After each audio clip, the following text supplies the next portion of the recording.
the top laner away from Lupa, despite the fact that Seraph does like to play that champion as well. And now it's just a matter of what's the final ban here for Echo Fox. Do they want to give over the Lulu? Are they afraid of a different specific champion on the EnVy side? With 10 seconds left, we'll see what they decide on. Yeah, I mean, both of these supports are capable of the Lulu, but Echo Fox had such success with the last game, maybe they were hoping they'd be able to get it back because, I mean, throwing an Elise ban in there is pretty peculiar when you could have just banned the Lulu out anyway, unless Gate really has something he thinks he can beat the Lulu with. Well, that's going to be Kha'Zix once again for Arcadian and Ashe once more for Cade, so not going to get the Lulu Ashe, which did feel like a very successful part. Okay, yep, I know what EnVy are doing. Back to Ziggs and Jace. Okay, I've seen this one already. Yeah, they are not messing around once again, and Apollo's best bot lane kind of has been Ziggs I agree, this year. it's been Ziggs. The nice thing about the Jace as well, like they do this so much. For those of you that are devout followers of EnVy, you know this. For the rest of you, I will have to just explain this really quick. And it's great because they put the Jace in the mid or the top lane and allows them to kind of throw whatever else they want into any lane matchups, and they're going to have a nice balance of damage because Ziggs provides so much magic damage that you're always going to have to react to that. And EnVy and Seraph, or Ninja and Seraph, do trend towards the physical damage dealers, and this combo gives them the freedom to do whatever they want. Yep, also kind of gives them easy options to victory. We've seen them siege down a ton of turrets both in the early game, but then kind of convert nicely to mid and late as well. It's a duo that I feel like plays itself relatively well and means EnVy don't have to get too tangled up in things like team fighting, which has been a weakness for them. So we'll see how the rest of it pans out. Ahri over for Froggen means that Lee Sin's going to get banned away from Alira. Karma banned for Team EnVy, though, taking away those top tier supports. So we're going to see some players push down to some different champions in this next phase. Yeah, a little personally disappointed that we're not getting to see anything else through Retro from Froggen. We were talking during the breaks, like, what other Season 2 champion could he bring out? We're like, Lee Sin, Jarvan, Corki, just all the things he was kind of actually the innovator of way back in the day, about 5 years ago. Well, there's a Nidalee ban actually away from Lyra, who I believe was responsible for the AD Nidalee that we saw, though both these junglers have played a decent amount of it. Singed ban away from Lupa, maybe indicating the EnVy want a tank in that top lane spot, but we'll see what happens with that Jace. Echo Fox, though, going to get a pick out of this, into this phase, and where are they going to go? They take the tank available, and they want to go with Shen. Yeah, I mean, just solid champions across the board for Echo Fox. Their team compositions do show cohesion. Most of it has just been about execution, and that last game, Keith actually did top the game in the damage charts, not the Karthus from Froggen, so Keith was really doing a lot of work in those team fights, and he's going to hope to build on a game. Well, and the Gragas actually for Seraph, I assume, although it could also be Lyra's champion. We'll find out what this final pick is there for EnVy. It seems like, again, they've kind of got a lot of this draft already rehearsed, so it's just a matter of reacting to whatever Echo Fox have taken away from them. Yeah, and they know they'd be going up against Shen, so does Seraph have anything crazy he'd want to throw up in the top lane? This isn't necessarily crazy, but it is definitely something that he'd want to be able to kind of bully the lane with. Definitely just to try a triple shove, carry the game through early game type composition for EnVy. Yep, so I mean, straightforward stuff. Win your lanes early, let your jungler be impactful with a champion like Gragas, and then start shoving down turrets and snowball into a big gold lead. That's been the EnVy story in so many of their individual game wins. The Echo Fox just needing a support now for Gate. Flick through a couple here and there, but might settle on Zyra actually, not the Tahm Kench. So a bit more aggression in that 2v2. Yeah, definitely stronger laning presence, not wanting to get super shoved in by the Ziggs and the Lulu. The Tahm Kench would have definitely offered more protection later in the game, but I feel like they probably just had a thought at the end there saying, we can't get shoved into 3 lanes because that's actually how we lose. Give us Cyrus so we can win the lane a little bit better, and I think I agree with that choice. Yep, we'll see what Arcadian and Lyra can get done. As always, junglers will influence the early game, particularly for these two teams. So they've each gone off in respective games many times this season already. I mean, EnVy, I was actually kind of surprised to not see this in game 1, because I feel like this has been one of their best looking comps. They had the Jace and the Ziggs, both as picks they could have taken, did not for it in game 1. We'll see what happens though in this next game here. I mean, Lulu Ziggs doesn't sound like the most inspiring bottom lane combo, but Lulu's strong enough, I'm sure it's just fine. Yeah, I mean, that is a good point where there's not necessarily a super carry they can augment, but Lulu has just been good at just general haste as far as getting people and the team around the map. Plus, it denies the pick from Ash. I mean, from memory, one of the last successful MV bottom lanes with Ziggs had a Braum in it. So this has to be an improvement from that pick. If it was successful, then it works. Maybe I should have gone for it. We'll find out in a second, though. EnVy and Echo Fox going to line up for round 2 here. Echo Fox is going to try and seal this last win, end their season on a high note, and then see what happens tomorrow for EnVy. If there is any hope that they'll sneak into 8, they need to beat Echo Fox. They did it once already in the season. They'll need the second here, and then they'll need a couple of miracles in a row tomorrow. Exactly. I mean, still interesting in the fact that if either of these teams lose the series, they're 100% in the promotion tournament, and winning is all they can do to try and stay in it. So definitely the definition of a must-win. Well, we'll see what happens here. This is the last game for the season here, potentially for Echo Fox. Last match for them, certainly. And EnVy still with 1 to play as they're going to group up as 4 down towards this bottom half of the map. We'll see if they're trying something sneaky. As Gate and Keith into the brush already, but Froggen's going to join them. Yeah, there are more Enviers than there are Echo Foxers. It's interesting how Echo Fox is kind of so far in the back of the brush. Like, what is the point of saving so many people in the brush if you're not going to punish an immediate face check? But in this case, it could save them. Certainly could. Gate actually just getting the seeds going, so we'll have some damage here, but EnVy are going to be very patient. That's a recall from Froggen. Yeah, Lyra will eventually have to go prep the jungle, and Ninja has no teleport either, so they can't really stick around there. Well, that was uneventful, but Lyra and Ninja off to do what they need to do. Start off the jungle path. Up.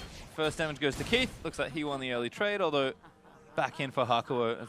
Bouncing Bob did miss there from Ziggs, and that's a lot of plans from Keith. But unfortunately, EnVy will not be able to stop them. Yeah, it's going to give a nice early shove for Echo Fox, having that much threat already pre-planted in the lane. Ninja going to help out just a little, get some raptor damage done. Lyra should be able to take them down with relative ease. And looks like Seraph did get a ward actually into the red buff, so has early vision onto Arcadian, who started on the blue side of his jungle. So no raptor start actually for Arcadian, which is kind of interesting, but see if he has something different in the path sorted out, as Hakuo takes a pretty ridiculous amount of damage here at level 1. Yeah, I have seen Kha'Zix, even though he benefits from the level 2 Raptor start almost like anyone else does, still be okay not starting that. You're still going to be hitting level 3 very quickly off the side. The blue buff to Gromp is the most efficient part of the jungle for Kha'Zix because he gets the isolation on both of those camps. I think it's Moon who does 2 points into W, which doesn't actually give you much. If you just spec D, you can get the same amount of damage on the Raptors with that, and then W, E, and then kind of hop around. See what Arcadian ends up doing. He's just going to skip the Raptors entirely. Yeah, looks like he's just kind of farming through. Lyra doing the same though, so junglers are going to end up on a similar side of the map here towards the top lane. We've seen Seraph get aggressive last game in a tank matchup. Now with Renekton in his hands, going to try and do as much damage as he can to Lupa, particularly once he gets all 3 abilities. Whoa, Arcadian actually being really sneaky right here. Doesn't even get red buff after doing a blue buff side and would getting top. This is going to catch Seraph by surprise. Yeah, he went around the wall to really smart stuff from Arcadian. Taunt there onto Seraph there. Lupin locking him down. He does have the flash, but I don't think he can get out yet. Does get the stun down, but Seraph just trying to run away. It's first blood over to Lupa. Yeah, a huge opportunity cost from Arcadian right there as he didn't clear any of his jungle, and now it may actually get taken away by Lyra, but still a worthy first blood. The question is he's leaving himself open to get punished if it gets punished. Well, we'll see if Lyra takes it away. No smite here for the Gragas. And Froggen also protecting, the Raptor camp there, despite the ward that EnVy got. I believe that was Ninja who placed that down. Seraph first blooded again in 2 games here, but TP's back with a second Doran's Lyra though. It looks like he is going to get away with this steal, so Arcadian does cost himself a major buff here in order to get the gank off. Yeah, Lyra hasn't gotten the Raptors or the Krugs, which are also very valuable camps this early in the game, but hurts Arcadian not being able to get his red buff until what will be about 9 minutes into the game, and I think a very worthy counter jungle by Lyra, even if he wasn't there for the first blood. Yep, Hakuo again taking damage there from Gate and Keith, who are looking good. Again, plenty of damage here, 2v2, and I think this is what they were looking for as far as their dual lane matchup goes. I mean, Apollo eventually will be able to shove this out pretty quickly, but right now on the early levels, getting zoned pretty heavily. A bit of damage onto Keith, but Sig's not doing too much there. Roots are going to miss. Looks like Arcadian's now invading, so trying to take some of Lyra's jungle back onto this Raptor camp now. Yeah, you can see though, still level 3, so even this is a pretty dangerous move. That's why he's warding ahead and pulling the Raptors out a little bit, because if Lyra does catch him, Body Slam Flash could be extremely close to a kill. Yeah, Ninja also pushed in by Froggen, so good teamwork there for Echo Fox, making sure that they do this together. Unfortunately, the big one's still going to go over to Lyra. Arcadian did hit 4, but the majority of that experience loaded into the big monsters, so still advantage over to Lyra. Arcadian trying to make it up, and these risks he's taking just aren't quite paying off fully for him. Yeah, it's still paying off for the team because he is down 100 or so gold to Lyra and also a level, but then it's given Looper hopefully a lead in that lane with the kill. Yet to shop to take advantage of it. Yeah, Seraph again aggressively TPing back in, still shoving those lanes up. I guess Arcadian with that red buff going to feel a little less threatening. Ninja backing onto Froggen though. He does get the pass through on the Orb of Deception. Ninja unleashing, going to go for the tower dive. Almost nabs a solo kill, but ran out of mana. Yeah, Ninja running under the turret with no mana. Normal sight in the North American LCS, but it ends up being a safe, good harass pattern. Thing is, since he did take that turret shot and run himself completely out of mana, Froggen's going to feel safe to finish this wave before recalling, and the ultimate CS cost is going to be extremely low. Yeah, it should be back to even as far as overall farm goes. Ninja does go back and grab a Hex Trinket though, so things looking good there. It looks like a lot of swords left for Seraph though, as he gets double longsword now, building in towards that Warhammer, but Looper just taking the farm. He's actually going to shove the way back in as a level 6 Shen, and then go back and finally get his Shopman. He can TP back to lane if he needs it. He can ulti out if he wants to from base, but Looper just, with the early pressure actually from Arcadian, off to a really nice start here with the Shen.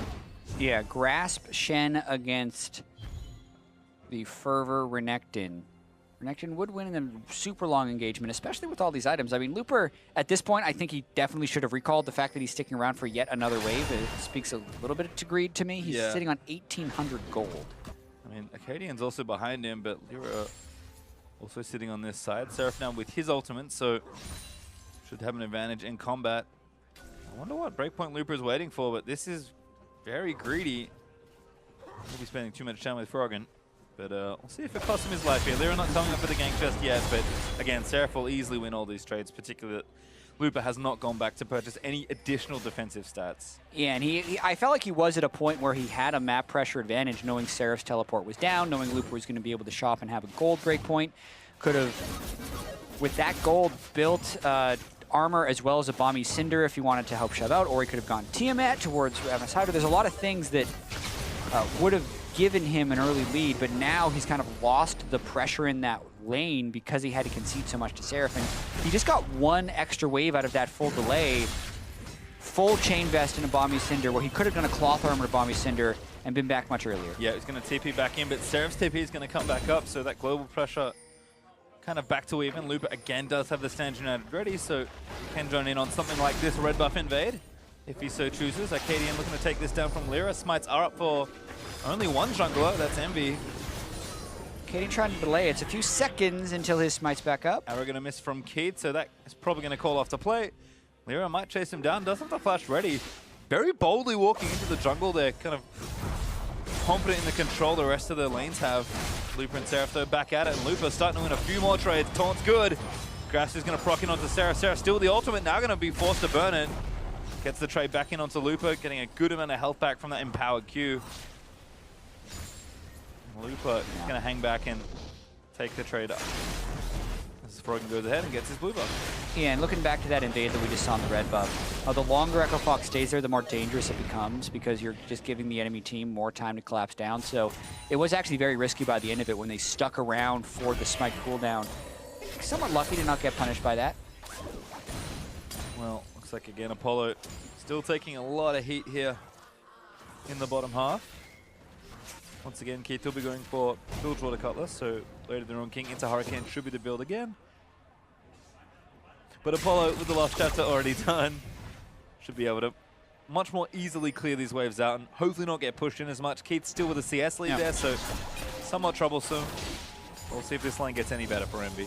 I also have to welcome in LCS 1. Congratulations, you're now watching the important marquee matchup of the day. Correct. There actually are some pretty big implications to this matchup. EnVy and Echo Fox both trying to make it into that 8th place spot. Still technically possible for both of them as long as they win out. This is Echo Fox's last game of the regular season. EnVy still has one tomorrow, but the Team Liquid win also makes it even more of a must-win from earlier. So welcome in Echo Fox EnVy. We're in it. Yeah, we'll have to see. I mean, I think Liquid gonna have the biggest smiles on their faces after this because they have certainly thrown a lot of haywire around. Even the bottom half of the standings, Seraph trying to take that buff away, but Arcadian able to collect it. But again, pushing up, playing aggressively, and trying to get some deep vision down into Echo Fox's jungle. Seraph, always an aggressive player, and looks like Froggen gonna try his own play now. Tara being lined up here in the bottom lane. Yeah, and EnVy, who has specialized in getting first turret this year, are not willing to give it away so easily. The Ziggs, incredibly hard to even turret dive because you can almost always keep the minions away from the turret, which makes the dive that much more dangerous. Froggen taking some poke down to it. Arcadian's going to slow down Ninja. Arrow going to find it. Doesn't land the stun. Ninja does have cleanse as well, so yep. Not likely to work. Able to pretty freely run where he wants. All summoners up. Pretty much in the game, actually. The laning phase has been very non-interactive when compared to last game. Not many plays orchestrated by the jungler outside of the early game. Nice ulti there from Gake. Could be a kill over to the Ashe. Apollo does get wild growth, so that will keep him safer. But Echo Fox just continuing to burn cooldowns here in that bottom lane. All of a sudden, 2 summoners down for Apollo. Yeah, Apollo also knocked away Keith with the satchel charge to kind of save his life, but the start of that fight was so huge for Echo Fox. 2 summoners, 4-1. The Ashe arrow on not much of a longer cooldown, and if Froggen gets something here, this could be big. Well, Hakuo locked down again. Froggen with a charm, easily able to take down Hakuo. Now going to dive in solo for Apollo. Gets the damage back down, but Lyra there. As Sandra dead onto Froggen will not save him. Lyra does get around, but now Seraph's overreaching for a play here in the bottom lane. I mean, he's got flash. He's going to try and dash. No, just takes the CS instead. Yeah, so not a good teleport match by Seraph right there, who was not having a good series, but still a pretty good dive for Echo Fox. I think the kill at the start, which was set up by Gate to get on the Hakuho, was what was necessary. The rest of that was probably pushing too hard. Well, Froggen does at least get the trade after diving in, so certainly starting off well. Gate's been really on point with the CC. Yeah, if you're landing that many grasping roots, then they're going to be gating a lot of kills. But Froggen thought with the Shen ult he'd be okay. Lyra being able to show up and keep him in the turret was all they needed. And once again, Seraph does not need to make that teleport and ends up missing a big wave because of it. Yeah, Loop is going to even that CS back up, deny some of the creeps onto that top lane as well. Even get some turret damage down. Now with his teleport back up, and of course his ultimate will be back up pretty shortly as well. Seraph's got a long window where he really can't do too much globally. He's going to have to try and continue to bully this lane, but now with the Sunfire fully completed for Looper and an extra cloth armor probably for that Ninja Tabi, like, Seraph's until Black Cleaver, and maybe even after that, not going to be doing too much for this pretty tanky Shen. Yeah, it's really true. I mean, a lot of times when Action wants to rely on that early game farm advantage, he still will be able to get pretty big later in the game, and if he can get onto Keith, we'll still be able to kill him as long as he's farming in this way. But having picked into the Shen, it's definitely not one of those things that can completely smash him, not to mention when Looper gets the kill at the start of the game. Well, Looper still causing pressure as EnVy once again getting deep wards onto that top side jungle, kind of keeping track of Echo Fox's red buff. Lyra I thought was maybe coming for a gank, but he's going to recall instead. Looper is going to chunk these down. Seraph now rejoins the wave to get that going up for himself. And other than that, nothing too crazy itemization-wise going on. Keith has finished that Blade, which did do a lot of work in tandem with the Hurricane in the last game. And we've actually got Runic Echoes for Lyra. I'm not too up to date on how Gragas's are going for the early jungle item, but I'll put him for a bit of extra damage here. Yeah, I see most jungle Gragas's go with Runic Echoes. If they fall behind, he just becomes incredibly squishy, but they get it for the jungle clear as well as just having a little bit of burst damage. It's definitely plays a little differently as a jungle Gragas than as the top lane super tank Gragas. Makes sense. You're looking good with the Giant's belt, so it does have some early tank stats up as well. Gonna look for this red buff so many minutes ago now. Felt like Arcadian wanted desperately. But again, kind of back to a more relaxed atmosphere that we've seen in game 1 as well. And EnVy, you have to always worry because the one struck has been their early game, and when that hasn't gone well, they've just kind of floundered, not doing too much else. Arrow onto Ninja's good, cleanses it off, but next attempt that will not be available. Except he just has the flash next time. We'll have to see. Ooh, taunt is nice from Looper. Seraph recalling in a silly spot. Does have his flash, but Looper might just keep chasing down. No support forthcoming. He walked over the control ward that Looper's put down there as well as Keith eats the shock blast in the mid lane from Ninja as the duo lane has rotated into mid lane now for Echo Fox.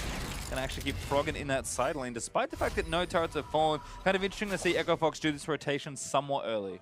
Yeah, and they're really close to losing that mid lane turret. I think maybe Froggen just wants to get out of that situation a little bit. He is being shoved in by the Hex Drinker Jace more often than not, and because of the roam bottom side, he lost his foothold, at least on the pressure in that lane. So when they move two people there, they're hopefully trying to kind of delay what would be the first turret going down.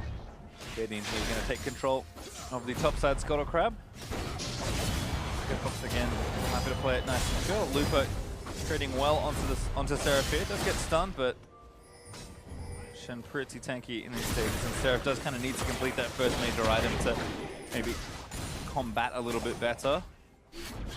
Apollo chilling things out. I mean, can also get the siege happening here as well. So again, another cancel. Yeah, I mean, Looper has a control ward in the far brush, so if Seraph's in there, if Seraph is not shown in the control ward, and Looper was pretty safe taunting forward, he's delaying this as much as possible, because Seraph's sitting on about 1,600 gold, doesn't want to give up a minion wave just to go shop, but that's what Looper is continually trying to force. I wonder if he goes and gets him again. There's the ping one. Yeah. I believe he's on the control ward this time, but lets it go. It doesn't even bother killing the control ward. He's like, you're going to come this far to interrupt me. You deserve it. Looper instead is going to shove down the wave. Teleport is up for Seraph, but he's going to walk back now, kind of knowing that he does need to have that cross-map presence with the teleport.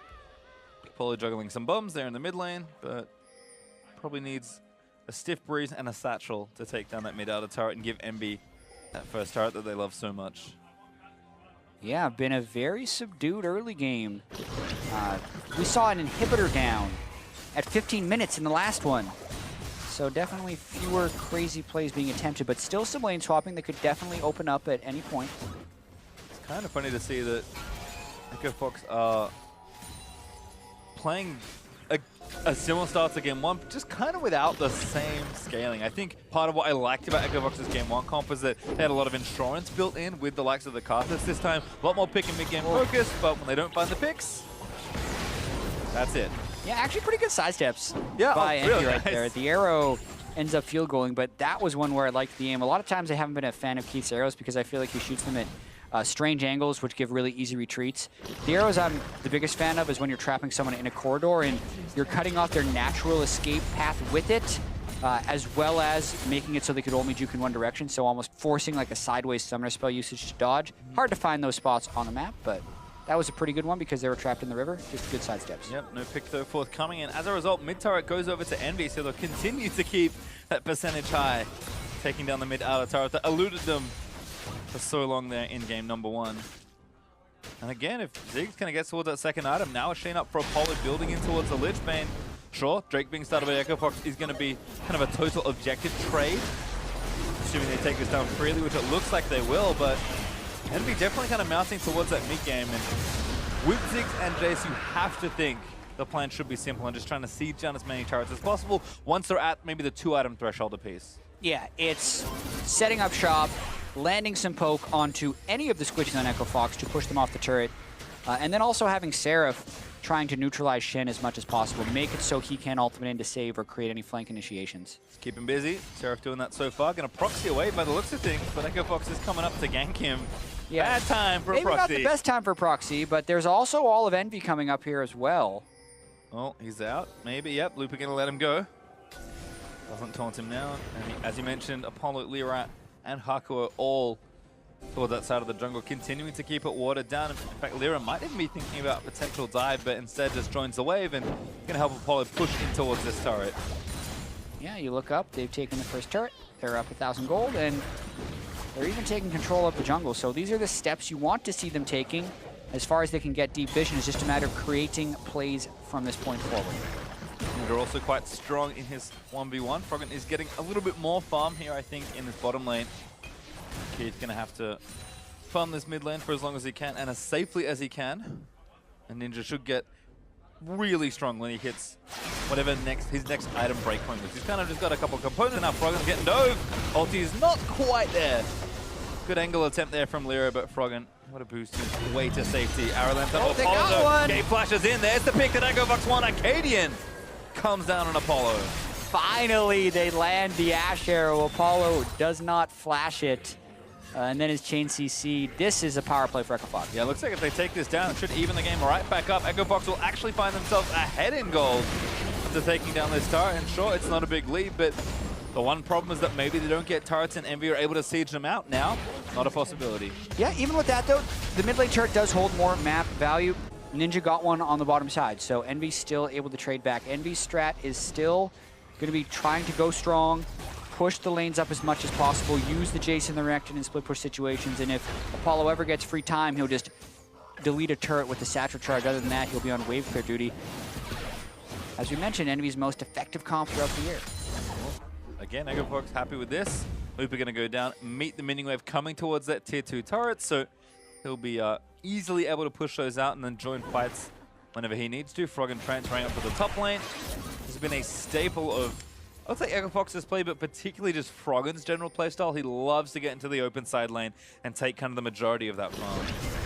Ooh, Froggen has flash. Look out, though. Stump's good. Actually flashes out of the way. There's the Apollo's ulti going to miss as a result. Looper up here. Going to try and turn around. Surf gets taunted. There's the goal for Froggen. Lyra gets the double belly slam, but now Lyra's actually going to take a little too much damage. Charge is going to keep Looper out of the way as Apollo swoops in to save him, but EchoFox turned that around very well. Yeah, and low coordination from Envy right there. Even if Froggen didn't jump out of the Zigzalt, I think the Grog Assault hits him out of it anyways, because they just kind of layered everything onto the stun thinking it would hit. But the CC was clearly not long enough to keep him there. All their ultimates miss Froggen, and then when Looper comes in, they can turn it around. Now the Luden's completed for Froggen is actually a good bump in his power as well. Keith is getting there towards the rune and shouldn't be too far away from it. Does need a little bit more work to be done, but pretty cheap item as EchoFox also going to get a turret trade here with Acadian able to do the work on the bottom side with everyone else up towards the top trying to take out Froggen. I mean, Shen does create lots of opportunities for simple cross-map plays. That's kind of what EchoFox need. I mean, sure, Ninja continuing on his turret warpath, but EchoFox just, it feels like they have so much control of this game. Part of that strat, part of that's playstyle, and a lot of that's just Envy not pulling the trigger in a lot of these situations. Yeah, and Looper has had a pretty strong laning phase against Seraph, so Seraph, while he's trying to put pressure on, has been a little bit on the back foot. I think one of the X factors in this game is going to be Keith's performance on this Ashe. Last game, he was quite good on it in the teamfight phase, and in this game, there is a Gragas who can displace him and put him out of position with a few spells. So if Keith stays safe, the team fighting of EchoFox is much better, and they have the Shen to neutralize the split push turret demolitionist style that Envy's trying to play. So if they execute right, I think EchoFox can take this 2-0. Yep, and there's the Hurricane up for Keith as well, so that's all the power Ashe really needs to get things going. Keith, of course, will continue to get stronger as the items come out. Apollo also has his Lich Bane, so he's quite strong, particularly on turrets, but also if fights were to break out, despite being a very different style of bot lane champion. It might just be on something like a Baron Dance that really breaks the game wide open, but we'll see what happens. Drake up in a minute, and EchoFox again defending from Envy's just continued pressure on this top lane. Yeah, and now you're looking at the ward coverage around the Baron area, and it's actually pretty favorable for Envy. EchoFox is going to have to do a lot to break through that without getting picked off, but when Envy just moves everybody down, they give up some of that pressure. And I think Shen's just causing so many problems naturally. These are the kind of conditions you love when you have the team with the Shen, because if the other team's just going to run around trying to find you, try and get something started, Shen is already ahead on the plate and ready to join a fight if the team fight's going to break out as well. Sure, Seraph, he's down, he's matching, and he does have his TP, but as soon as one of those things falls apart, or if Envy just find themselves in the wrong spot, EchoFox have shown they are proactive enough, especially with this kind of pick comp, to get a pick and start things rolling for themselves. Yeah, and about those picks as well, the Looper ultimate onto a Froggen who's flanking is one of the most effective uses of it, but that also commits them into leaving Keith to his own devices. So I'm actually very curious as the way EchoFox chooses to play this against Envy specifically. They do not want to give this one back to Envy, so do they play it slow, or do they do a flank? Here we go. We got Lyra going to get some damage down, but the Gragas is pretty tanky at this stage. Looper for the flash on, it doesn't land it onto Apollo. But again, EnVyus is still going to fight it out. Apollo with a big ultimate as Looper, this satchel back in towards Envy. He's going to go down as Hardcore gets credit for the kill, and now Lyra bops on the frog to try and pick him off. Gate already dead to Ninja as he gets himself a double kill. That went so wrong for EnVyus. They completely belly flop the engage right there. Just almost everything goes wrong, from the taunt flash miss to open, to Looper dying with his ultimate up because he was the initial focus, leaving no protection for anybody else. Envy goes huge off of that Mountain Drake, which makes them want to rotate towards the Baron. Cadian actually could be the next pickoff here. Means they're going to chase him down. Does have the Storm Raiders on the Jace, so he gets some chunk damage out. He can chase him. Envy instead, they're just rushing towards the Baron. Yeah, this could be a 50-50 that Envy is going to just opt into, which is always risky, but it's a team like Envy that's going to go for it. Cadian can go in, and Shen will be up to ult, so there could be 3 people in this pit almost instantly. Keith also flanking now. Ninja wants to knock him out, but Looping going to protect him with the ultimate. They need to pull DPS up to Baron, but Cadian gets too low. I actually was there to smite it, but the smite goes to Lyra. Envy collect the Baron and lose no one. That is one way to try and get the advantage on the game. A very risky 50-50 by Envy, but it does pay off in this situation. Keith and oh boy. Gets the kill. Things starting to really slip away from EnVyus. Envy all of a sudden are almost 4,000 gold ahead. Yeah, the floodgates are open at this point, but now the question will still become, what is enough? We're gonna watch this one more time. The Ash Arrow lands, so you think EnVyus is going in, but it's on a pretty tanky person. And then here, I mean, even if Looper gets Apollo, where's the follow-up? They're 2 screens away. 4 people actually get tagged by that ultimate, as Looper did right before he got blasted back by the Gragas ultimate. Then the continuation turns pretty easy. Nice snipe by Ninja on the backside before concluding the double kill into Frog in the heart. And look, credit to Envy. That was very well played given the situation that was in front of them. But EnVyus just did not need to present themselves so easily to Envy. As a result, that dis-synergy we called out with the Zigzag and the Gragas ult looks great in that fight because they do them in the proper order. And now Envy with a Baron buff and a Ziggs are ready to knock down some structures. Yeah, outer turrets available in all 3 lanes. Envy with already a 5,000 gold lead. We saw an 8,000 gold Baron power play by EnVyus last game. Probably unlikely to see the same level of one, but Envy would be a team to try and go big. Oftentimes they go home, they don't make it, but this is an opportunity to do so. Well, going to have to get something done here, so they're going to start things off in the top and mid section. In fact, Seraph also pushing, so Envy kind of maximizing that greed you talked about, looking to get as much damage done as possible. Keep clearing out the top wave, so we'll see if they consolidate power and kind of get the guaranteed turrets here, but maybe they're going to run it through mid. EnVyus trying for a flank. Arrow misses onto Apollo, though. So that arrow is going to be down, and Keith is eating damage from Ninja. Apollo as well with the ultimate follow through, and Keith now has to back away. Cadian gets pushed off the turret by Lyra's ulti, and Envy get their first turret. Mid-tier 2 is down. Yeah, Keith isn't there to wave clear. Seraph's going to pressure this one up on one side. At the very least, they get 2 outers. They're actually taking this a little bit slowly. With the poke they'd gotten onto Keith, you could have made the argument to push through for the middle inhibitor. Tosses the satchel in, and that's going to be that next turret. Ninja did go towards the top lane, so I think they're just trying to take all the tier 2 turrets rather than bust down an inhibitor turret. I mean, certainly it's the safer play from Envy, and it's the one that's the simpler play that I think teams know how to make innately, but I wouldn't mind a little bit more risk here from Envy, but they've certainly been a risk-averse team, with the exception of that Baron 50-50 that got them into this position.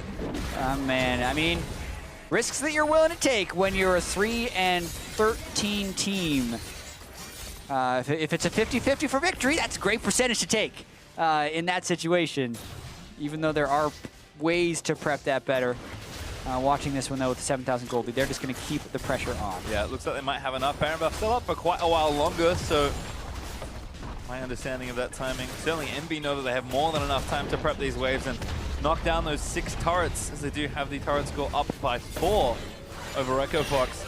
Again, inhibitors are going to stay safe, so EnVyus don't have to worry about that, but there's another Mountain Drake on the way soon, and if the Ziggs Jace team ever wanted anything more, extra Mountain Drake's probably high on the list. It just adds to what they're already good at, so there are ways where you think, hey, that doesn't necessarily help them as much because they were already going to excel in these situations anyway, but it does get to kind of this critical mass point where, oh yeah, Ziggs can walk up, auto attack, and press satchel charge, and the turret dies. Then you think, oh, okay, that actually puts them over the top. And I think double Mountain Drake in this situation is that. It's the latter, where it will be very effective if they can get it. Well, it looks like Keith's going to try and get some parity back. Tower's going to go down. Ninja here, but Gate behind Keith, so Echo Fox's duo lane should be okay. EnVy, though, busy prepping on the right-hand side. Big Baron power play, almost 6,000 gold. And EnVy didn't press that hard with that advantage, so it could have been bigger, but still a huge lead that they've got for themselves. Yeah, there was standing gold on the map. They took 3 outer, or mid-tier turrets, rather, on Echo Fox. Didn't go harder beyond that, so also didn't suffer any casualties, which keeps the Baron power play relatively healthy. See how tanky Lyra is getting as well. Did go straight for 2 tank items and has the extra Giant Spell. After that, Runic Echoes, Iceborne Gauntlet, and Spirit Visage, plus the Lulu helping him out, means that EnVy have a very clear front line to play with. Seraph's also decently tanky. GA is going to be nice in some of these exchanges as well. So things are set up exceptionally here for EnVy to just take the next objective or win the next team fight. I imagine 25 seconds, that Mountain Drake will be the next point they go to, but they can also poke down Keith, because Ninja's doing a boatload of damage. Yeah, I think the right call for EnVy here is to actually slow play it. 6,000 to 7,000 goldies are not safe, though, in these EnVy games. If you're looking at what Echo Fox could do to come back into it, they still have that flanking pick potential. If they can blow up Apollo before he gets anything off, or if they can get onto Ninja, that's the majority of the damage for EnVy. EnVy also has very upfront damage, so if the upfront damage misses, the sustained damage isn't the same level as what Hurricane, Blade of the Ruined King, Ashe can do. Well, we'll see if EnVy get caught slipping again by Echo Fox, or if they're able to close this one out with a few mistakes on the other end. Mountain Drake's up, though, so that's going to be the first obvious target for EnVy. Like you said, you think they should play it slow. I imagine that we're going to play that way anyway, but certainly want to make sure they consolidate the lead. Use all their advantage rather than making it too risky. Drake goes over, Baron's up now in 55 seconds, so EnVy probably going to move all their vision over to that side as well. And Echo Fox just kind of have to wait to play reactively here. Weren't in time there for the Mountain Drake. No need to make anything too crazy, but I think you have to defend for this next Baron. Yeah, and if EnVy is in position to try and rush it, they will. We've seen they're already willing to go for a 50-50, and they can increase the odds a little bit now that they have all their ultimates up. Jace can knock people back, and Gragas is the most notable person being able to throw an explosive cask out. So there's a chance they can completely prevent Acadian from even making it in the pit for a steal if they rush it. Sheer amount of damage as well. It's going to mean the timer will be very short for Echo Fox if they are going to get their way over there. Seraph splitting bot, catching up with Looper right now. You can already see 10 seconds up. Progan and Arcadian are in good positions. Echo Fox know they have to defend here, but the control ward's down. Baron up now in a few seconds. Lyra getting that vision cleared out as well. Just trying to make sure Echo Fox are completely blind when this attempt starts. Oh, but here comes Echo Fox. But Arcadian onto Hako, sorry, is SK's ultimate. That's going to be a kill, and Echo Fox do find a pick. Apollo, they're going to take down Gate, so it's 4v4 as he moves towards the Baron. In fact, Seraph cancels the TP, so there's pressure down bottom lane as well. What a weird little situation we're in right now as Lyra just kind of walks in by himself. You want the setup, but EnVy was almost impatient in getting it. They weren't necessarily staying together, and it leads to the pick. Well, now Arcadian going to stay too long. Lyra with a big play, almost predicts the flash perfectly. But Lyra's now going to chase him down, gets it to the sky slow. Arcadian going to get knocked back here. Lyra kills him before the teleport can complete, and now Looper's got to get out of here. Froggen misses that next charm, but Ninja keeps sieging forward. Yeah, and they do not have Baron, but they still have the Ziggs and the Jace. Just a few hits on this turret with Double Mountain can drop it. Oh, Looper gets the taunt, but a cleanse out from Ninja's knife. The charge onto Looper to try and knock him back. As EnVy are going to look to take the turret. Ziggs destroys it with a short fuse Lichbane auto. Exactly, so that's the thing that adds the cherry on top for Ziggs is not only does he have this after charge, he didn't even need it there, that can execute from 30% health. His short fuse passive that he gets roughly every 12 seconds or faster through spell casting, as well as the Lichbane, just all add together for what was about half a turret with one auto. Yeah, and now they're actually going to go for the Baron as well. So Arcadian's dead for 5 seconds. EnVy just do so much damage to this objective. A little bit of vision's not enough. Looper not even close to try and steal it. And EnVy once again find themselves up with a Baron buff, but this time it's 10,000 gold ahead. Lyra, though, caught out of position. Oh, no. Gonna get taunted up by Looper, snared up by Gate, uses the ulti, buys some time, gets in onto Keep, but Froggen grabs the shutdown. So, not quite flawless, but we'll take it. Yeah, but he really wanted the Scuttle Crab. Like, it's worth it, right? You have to be able to secure the Baron vision after the Baron has already been taken. Oh, boy. Not the way EnVy wanted to close this game out. Now they have to wait 40 seconds more before they can start the push. Not to mention, this gives time for Echo Fox to keep the minion waves back, eating in to precious Baron buff time. Yep, gonna waste maybe close to half of it after all the wave pushing, and death time is said and done. We'll have to wait for EnVy to get this next section started. And Echo Fox are continuing to play proactively. They know they're behind. They don't maybe know exactly by how much, but they are just sneakily playing around, hoping somebody continues to make mistakes and they can keep themselves in this game. I mean, the more they delay EnVy, the better, but if EnVy make too big of a mistake, Fox actually might just turn the game back around in their favor. So yeah, 10,000 gold, I mean, it's about as safe as the leads get, but still not safe. Yeah, always a possibility, especially when you have so much contention over a 35-minute Scuttle Crab. Seraph is actually finishing it off, but Lyra's back now. EnVy's trying to set up their waves in the right situation. And the fear for them would be an overdive or a good flank by Echo Fox. If EnVy plays this smart, they can just throw out some Gragas barrels, get a few hits in from Jace, and then have Apollo execute the turret. With that, though, Cleanse is down for Ninja, and no QSSs or Mikhails are to be found. Well, Hako does have the more traditional supporting items. This time, Redemption Locket already done, so some protection can be offered there by the Lulu. Back quite a bit. But EnVy going to take this inhibitor instead by the looks of things. Froggen, who's he clearing bottom wave, so he's going to be a little late to this initial siege by EnVy. Double Mountain take it really fast. Froggen's back now, though, so EnVy have to show respect. Not showing too much here, just getting a few more pot shots in with Ninja. Looper trying to find a taunt, but Lyra blocking the other side of it. Seraph takes the arrow, that's probably fine, although damage is there. Gonna get taunted as well, but Keith almost gets exploited by Apollo single-handedly. Echo Fox gonna go down as Looper does lose his life, and EnVy busts down the inhib. Really nice little disengage there from EnVy, and they're now 5v4 pushing towards the Nexus. Yeah, they want to go for a lot more. Watch this Ziggs just chunk down this turret. Oh, it's gone. Gone. Absolutely gone. Don't need much more. Seraph burnt the ultimate to try and soak a bit more damage in. Apollo needs to get onto these turrets. Froggen also chunked down as well, so he's going to have to go back to base and give EnVy a few more seconds to try and win this game.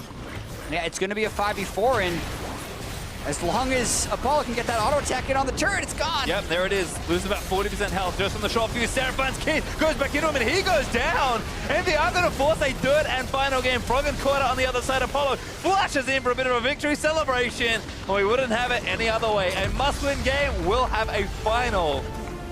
Oh, boy. Oh, yeah, and it is that much of a must-win. It was passed back to EnVy in a few ways in this matchup. Echo Fox did hold that lead, but had a disastrous initiation down by the first Mountain Drake, which led them down a path to an EnVy 36-minute win. The start was good for Acadian. Froggen had a good start on Ari as well, but once that turret pushing got rolling for EnVy, there was no stopping it. Yeah, and again, played it pretty slow, but understood the strengths of their comm, and then did make a proactive decision with the Baron buff. That was the thing to me that, like, EnVy at one point, I know they're a very risk-averse team, despite having such good early games, but at some point, you need to do something to try and push the game in your favor. That Baron call was it. It was risky, but Lyra's smite was true, and that actually set up the rest of the game for them. Yeah, I mean, I normally am not a fan of 50-50 Barons. It is something I am pretty much against, and when you have a Kazakhstan coming with a Shen, that basically turns into a 50-50. But as we mentioned, if you're a 3-13 team, 50-50 sounds pretty good. Yeah, like right? So it's worth it in that case for EnVy to go for it because they can't create those plays in any other way, and it worked out. Well, it certainly works out for this game, but for a deeper dive on that particular game, we're going to hand it off to the analysts. Thank you very much, gentlemen. EnVy evening up the series, 1-1 here, pushing it to a Game 3, and once again, keeping their hopes of avoiding relegation alive here. There is still that possibility of a three-way tie in which EnVy actually ends up in 8th. So, again, I'm constantly amazed at the fact that we're still talking about the possibility of our 10th place team avoiding relegation here coming into the second last day of the regular season. Right, like coming to the last day, we don't know the #1 team. We don't know the team there. We don't know who's like the last team in the playoffs, and we're not going to even know who's getting relegated on the last day of the season. That's crazy. Yeah, I love it. I love it. It's going to make tomorrow's games all that much more exciting. Of course, this does still require EnVy to close out this series. So they've done what they needed to do here and pick up Game 2 to extend it to Game 3. And let's work our way towards that third third game. Here for EnVy, though, once again, we see some early moves made by Lyra, but I think the big thing here is that Jace pick up in the mid that you talked about for Ninja. Yeah, I said at the end of the last game, I think the Jace pick is one of the few champions he looks really comfortable on, where he is able to make a big influence over the course of the game. Yep. So they grabbed the Zig pick early on to make sure that he's going to be free to do that, add the magic damage to the team comp so that they can get Seraph also on a champion he's pretty comfortable on in Renekton. So they end up with this really well-built team comp overall, and despite the early game not going great, this is one of the few times that EnVy doesn't need a lead to actually win as the game goes on, because they're finally on champions that they play well in the mid to late game. And ultimately, I do love that Ziggs pick for lower tier teams that sometimes struggle to actually take turrets, because you only need a half a second next to a turret to deal a substantial amount of damage. And we'll get to the late game where they were able to close it out, because as you mentioned, it wasn't the smoothest early game for EnVy. Again, remember, this is the battle of the two teams at the beginning of the split were the early game dominant teams. And this time around, Echo Fox getting out to a little bit of a lead, and at one point even kind of throwing it back to EnVy with a bad team fight 24 minutes into the game. 3-for-0 around Dragon for EnVy, but off of the Echo Fox engage. And the big thing here is the fact that people always talk about Looper is like, is he too far ahead of his team? Is he frontlining well and his team's not following up? Well, I think this is one of the times that you can definitely say Looper is way too far ahead of his team. Even if that lands. Right, like what's going to happen? You know, Froggen's going to blow 2 ult charges trying to get in range. There. Yeah, and there's still a front line in the way, so there's no way that anyone actually follows up on that play. Makes it very easy for EnVy to, with the ability of Ziggs, just kind of throw damage at the backline, combo with the Gragas ultimate that chunks out the backline. Ninja's able to clean that one up while the rest of the team is then dealing with Looper. It's pretty much the ideal team fight for EnVy. Off the back of that, they grab the Dragon, they grab the Baron, and I think they got around a 6,000 Baron power play, so you see that gold graph just shoot up right there around the 25-minute mark. All the more punishing, too, that he's the only frontliner for the team there. So when he does go for that engage and it doesn't come out the way he wants it to, well, we've just lost our frontliner. That gave Gragas permission to kind of pincer in onto the backline and pick up those kills. Of course, the Baron then goes over, and we saw some time elapse before the game ultimately went in EnVy's favor, but once they had control, they kept it, and they closed it out in, again, a relatively smart fashion. We did see a couple times, hey, pick up the Baron, and then Lyra dies while doing Scuttle. There's absolutely no reason for that to happen, and those are the kinds of things that those are the kinds of mistakes that we expect you as a pro player to avoid 100%. Like, you should come in to the LCS at that level, knowing that you should back with your team and push as 5. Right, it was really greedy. He was like, I think he was working on the Scuttle Crab, maybe trying to grab just that little bit of extra gold for some item he wanted to finish. But either way, I think the big story here is the fact that EnVy did not have that good early game. Right. They were still ahead of gold, only about 1,000, but not significantly. Froggen had some roams early on to get some kills. And then they win a team fight in the late game, which is where, and that's kind of the bane of EnVy, was that they couldn't win team fights, and it's really hard to win a game if you can't win team fights, but this time around, they're able to do so. And then, like you said, sure, it wasn't the cleanest play with the advantage once they got it, but they never made that horrible game-ending team fight throw where everyone dies and gets aced. It was like, oh, someone got picked where they shouldn't have. They traded 1-for-1 when they shouldn't have. Those kinds of situations. Exactly. Player of the game going to Ninja on that Jace. And while we talk about his solid performance here on Jace, I do also want to talk, though, about where this could be worrisome for EnVy, because it feels like their win conditions are so narrow. If Ninja only looks good on Jace and Talon, well, hey, I could just double ban him and we'll never have to worry about EnVy again. And so, although I'm glad to see them finding some comfortability on certain champions and paths to victory on certain champions, it worries me that their pools are not large enough, that their playbook is not large enough to actually come away with enough wins. Right, it seems like the bot lane can play enough things. It seems like Lyra can play whatever and he'll do well. Right. And then you just look at the solo laners who seem to need either like specific counter picks or specific champions themselves. The nice thing is that moving on to the red side, they will have that kind of counter pick advantage, so maybe they can find something and start turning some kills around like the top lane, maybe get Seraph off the ground or Ninja again. He had a great game on Jace. You're just scared if, you know, first round bans, you ban the Jace, second round bans, ban the Talon, and then, you know, what does EnVy do after that? That's the thing. Do or die time here. Once again, have to win both this game here and then tomorrow as well for EnVy if they have any chance at that 8th place slot. So let's work through it one game at a time. Here in Game 3, as mentioned, we've got the counter pick, but I have to assume that Echo Fox will react to the Jace that they saw in this game. So assuming he cannot get the Jace and maybe even not the Talon, from the perspective of Envy, what do I want to put him on? Again, am I putting him something on simple execution that I know is going to be relevant pretty much no matter what? Or am I going to give him a playmaker and let him, put his money where his mouth is? I think you need to put him on a playmaker. We've seen him on control mages before, like the Ori and Cassio and those kinds of things, and he just doesn't look super impressive. I don't mind him on the Ari, which he played in game 1. It wasn't the best performance on the Ari, but it wasn't awful either. I think the Karthus counter pick that they had was very surprising, so maybe in this case you just hold your mid pick for last. Froggen will have tons of stuff he's fine playing blind, and you're not going to be able to exploit him too hard, but if you can go even with Froggen and then maybe make a couple plays around the map, or just let Lyra run wild while you hold Froggen in mid, I think that's all he needs to do. Now, and in this draft phase, if we talk about the way that Echo Fox approached game 2, the double ban there in phase 2 towards the jungle, both the Lee Sin and the Nidalee bans coming through, once again, didn't seem to have too much effect on the outcome of the game. In terms of the fact that, Lyra's mechanical ability on Gragas still seemed to be there. His decision-making, for the most part, still seemed to be there, right? We saw him making good engages, predicting even ults and flashes with his ultimate. Aside from the one poor decision-making, example that we named, as a whole, I'm not sure that there was much value in the Lisa and Nid bans, and so I would probably encourage Echo Fox here in Champions League to target more towards the mid lane or even that Ziggs. Don't give them the easy way to take turrets in close games. Sure, and I think that makes sense. The thing is, I still respect the Nidalee ban a little bit because you probably don't have much experience with it, and even if you do play against it, have you really played against Lyra's Nidalee? Right. I don't think it's quite the same thing to say, oh yeah, we played against, some random Nidalee player. I think it's a big difference between the two, and I can understand wanting to take that off the table. His Lee is also extremely good, but like we said, at that point, Lee is not like a super power pick, and Ninja's going to perform on something else, so maybe not the Lee Sin ban. All right, well, it's time for both of these teams to leave it all out on the Rift. The teams are tied up. Only one can claim the victory. Meet us back here for Game 3 to see which of these teams stay alive and who is headed for the promotion tournament. We'll see you soon.